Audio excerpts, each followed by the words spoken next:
September 25, 1997, downtown Amman, Jordan. A man in a burgundy sweater walks through the lobby of the Philadelphia Hotel. His name is Khaled Meshaal. To the Israeli intelligence establishment, he is the external political leader of Hamas, the organization responsible for suicide bombings that have killed dozens of Israeli civilians. To the international community, he is a strategic political figure, negotiating ceasefire terms in a region spiraling toward open conflict. What unfolds in the next 6 minutes will set off an international diplomatic crisis, expose one of Mossad's most sophisticated assassination programs, and force the hand of world powers to intervene in a way rarely seen in modern espionage. This is not a Hollywood dramatization. This is what declassified intelligence records, Jordanian court testimonies, and official Israeli acknowledgments reveal about the operation that was supposed to go unseen, but instead became one of the most exposed covert actions in Middle Eastern history. Welcome to Operation Khaled. To understand why Mossad was willing to conduct a brazen assassination in the capital of a neighboring Arab state, you must first understand the mathematics of bloodshed. Between 1994 and September 1997, Hamas had claimed responsibility for attacks that killed 256 Israeli civilians, 27 suicide bombings. No pattern of conventional negotiation or military pressure had stopped the attacks. Israeli Prime Minister Benjamin Netanyahu had campaigned on a promise: zero tolerance, maximum pressure. Khaled Meshaal was not a bomb maker. He was not a cell commander. On paper, he was a political operative, the head of the Hamas political bureau, based in Damascus with a secondary office in Amman. But Mossad's assessment was precise. Meshaal was the strategic architect, coordinating Hamas's political and military wings across the Middle East. Remove him, the calculation went, and the organization would fracture. This was not merely retribution. This was calculated strategic decapitation. The problem was Jordan. King Hussein maintained a complex diplomatic balance. Officially, he condemned terrorism. Unofficially, he tolerated Hamas's political presence in Amman. The kingdom served as a buffer zone, a place where Israeli and Palestinian officials could communicate without direct engagement. Any operation on Jordanian soil risked destabilizing this delicate equilibrium, but Mossad leadership had calculated the risk acceptable. In the summer of 1997, they began construction of a new tool, a delivery mechanism for a biological toxin called levoisomer. Not a bullet, not a bomb, something far more sophisticated, something that would leave no forensic signature. The operation was green-lit, the target was locked. The only variable remaining was the executioner. Mossad's operational planning for foreign assassinations follows a strict compartmentalized protocol. The team selected for the Amman operation would operate under the designation Kidon, a term used within Israeli intelligence to describe active assassination units. These are not field agents. These are specialists trained in tradecraft so specialized that even Israeli newspapers cannot name them without risking prosecution. What we know, from declassified Jordanian court records and interviews given to international media, is this: 2 operatives arrived in Amman in late September 1997. Their cover legend was Canadian. Their names on paper, Barry Beeds and Edward Norbert. Their real identities remain partially classified, though intelligence analysis and Jordanian court records identify one operative as Moshe Zuckerman, a Mossad officer with extensive experience in European covert operations. The second operative's identity remains more closely held, referred to in public records as Agent X. These were not improvised field agents. Their preparation was methodical, language training. Both operatives were coached extensively in Canadian English dialect, colloquialisms, and cultural references. They studied Canadian geography, currency values, and current events from Canadian media. Legend documentation: they carried fabricated Canadian passports, not amateur-level counterfeits, but documents that had passed through multiple security checkpoints at international borders.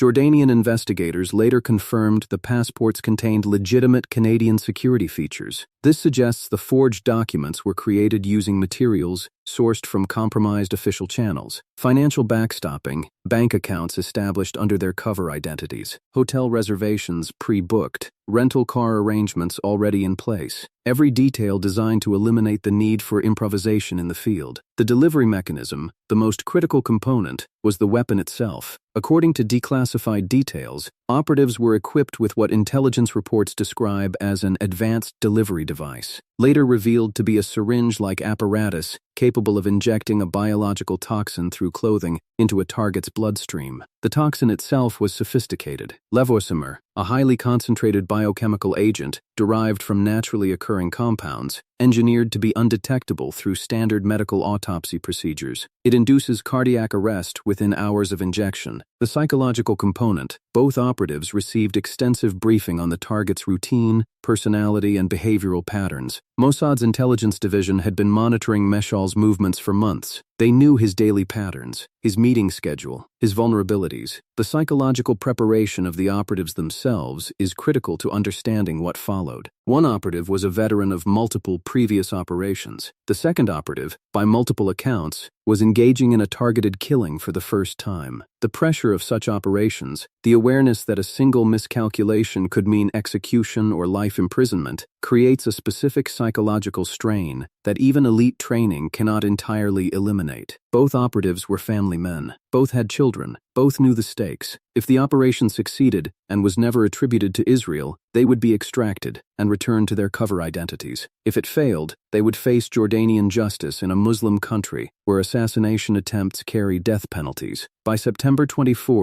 1997, all preparations were complete. The mission clock was running. Khaled Meshaal is in his office at the Hamas Political Bureau, located in the Abdoun neighborhood of Amman. He receives a message requesting an urgent meeting. The sender is identified as a representative from an international organization. The specifics are deliberately vague, designed to intrigue without raising suspicion. The meeting location: the lobby of the Philadelphia Hotel, less than a mile away. Meshaal leaves his office at approximately 10:40 am. The two operatives, now under their cover identities, have positioned themselves in the Philadelphia Hotel. One is stationed in the lobby near the entrance. The second is positioned near the elevator banks. According to court testimony from hotel staff and witnesses, their behavior up to this point was deliberately casual. They wore tourism-appropriate clothing. One operative wore the burgundy sweater mentioned in hotel records. Their body language suggested idle tourists, perhaps waiting to meet friends or planning their next destination. Khaled Meshaal enters the Philadelphia hotel lobby through the main entrance. What follows is captured partially in eyewitness testimony and partially reconstructed through investigative reports filed by Jordanian intelligence after the operation. The accounts vary slightly in detail, but the core sequence is consistent. As Meshaal walks through the lobby, moving toward the elevator banks, the first operative positions himself along Meshaal's path. This is the critical moment. The window of opportunity exists for approximately 3 to 5 seconds as Meshaal transits through the lobby. The operative makes contact. The exact moment of injection occurs. According to Jordanian forensic analysis, the toxin delivery succeeded. The needle penetrated through Meshaal's outer clothing into the subcutaneous layer. The injection was rapid, estimated at less than 2 seconds of direct contact. From a tradecraft perspective, the technical execution was near flawless. From an operational perspective, everything that followed was a catastrophe. The operatives immediately separate. This is standard protocol in assassination operations. Separating reduces the likelihood that both operatives will be detained simultaneously. One operative moves toward the hotel exit. The second positions himself near the elevator, appearing to wait for a guest. But something unexpected occurs. Khaled Meshaal, feeling an acute sharp pain in his ear and neck region, immediately becomes aware that he has been attacked. This is the critical deviation from the planned operation. The toxin injection was not painless. It was not subtle. Meshaal does not collapse silently. He does not suffer cardiac arrest in a private moment. Instead, he immediately alerts hotel security. He identifies himself. He reports that he has been assaulted. Jordanian security forces are notified. Within minutes, the Philadelphia hotel is under lockdown. All exits are sealed. All occupants are detained for questioning. The first operative is captured near the hotel exit. He is carrying a Jordanian visa documenting his entry as a Canadian tourist, a rental car key, and hotel key cards. Within his possession, investigators discover a syringe-like apparatus containing residual toxin, direct physical evidence of the attempted assassination. The second operative is apprehended near the elevator. Both operatives are arrested and taken into custody by Jordanian security forces. From the moment of injection to the arrest of both operatives, approximately 8 minutes, Khaled Meshaal's survival became immediately apparent. The toxin had been injected, but it had not achieved its intended lethal effect within the expected time frame. Medical analysis would later reveal that the injection depth was insufficient. The toxin had penetrated the subcutaneous layer,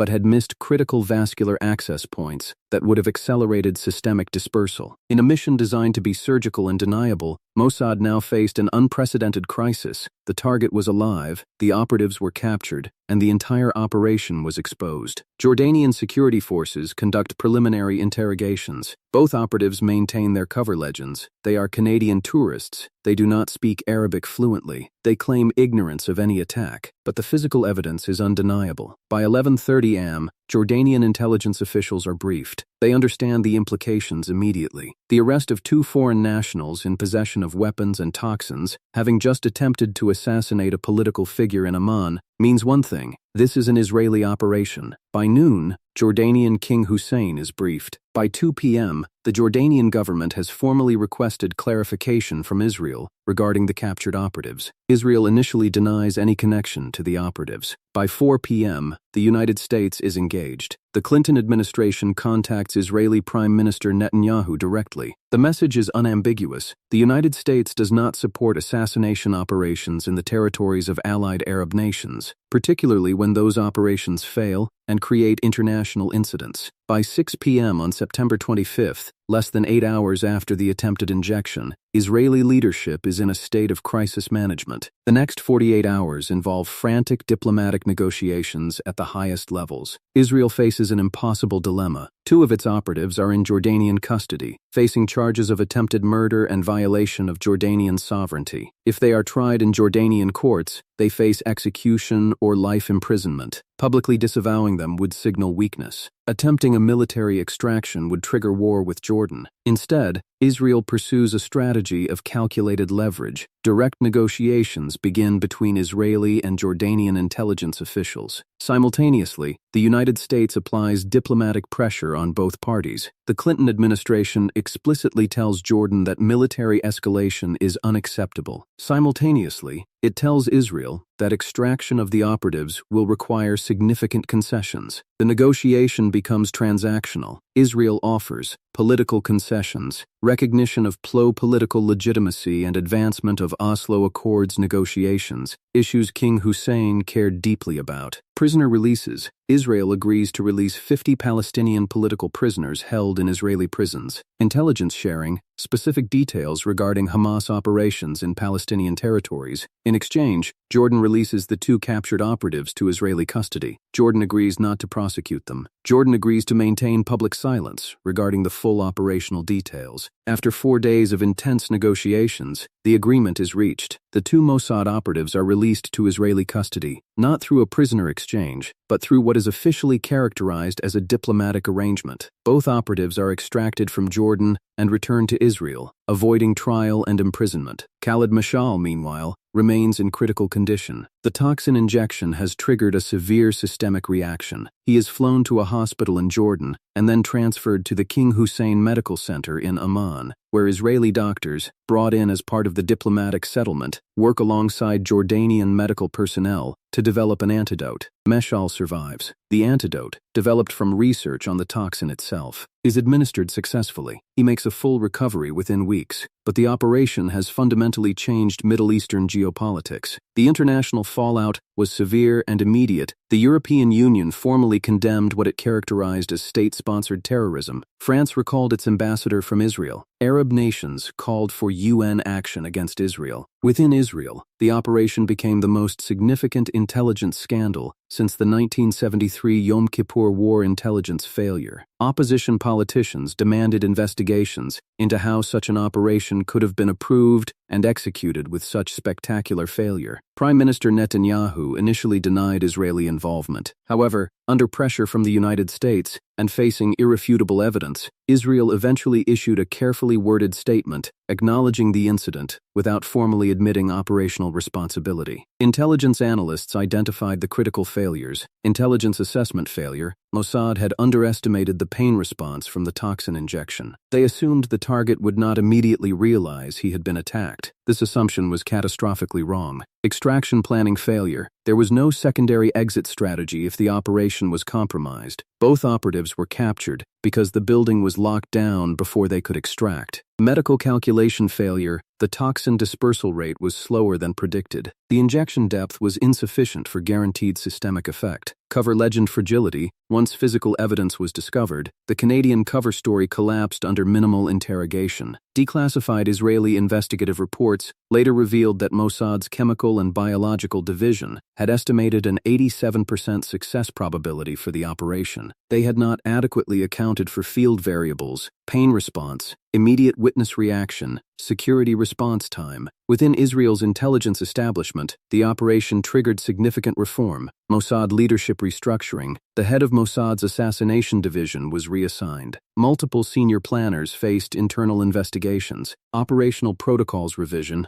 New guidelines were established requiring multiple layers of approval for foreign assassination operations. The days of single approval operations were ended. Intelligence community accountability. The Israeli government established new oversight mechanisms for covert operations, particularly those involving foreign governments. Operational technique refinement. Mossad invested heavily in improved toxin delivery mechanisms, withdrawal protocols, and contingency extraction planning. The operation had paradoxical geopolitical effects. Short-term effect. Significant deterioration in Israeli-Jordanian relations. King Hussein felt betrayed. The trust carefully built over decades of intelligence cooperation was damaged. Medium-term effect. The operation indirectly accelerated the Oslo Accords negotiation process. Israel's need to manage the diplomatic fallout meant greater willingness to make political concessions. Long-term effect. The operation exposed the reality of Israeli assassination capabilities to the international community. It demonstrated both sophisticated technical capability and operational vulnerability. This shaped subsequent international attitudes toward Israeli intelligence operations for the next 2 decades. Khaled Meshaal's political evolution. Remarkably, the assassination attempt did not destroy Meshaal. Instead, it elevated him. Surviving a Mossad assassination attempt became a symbol of resistance.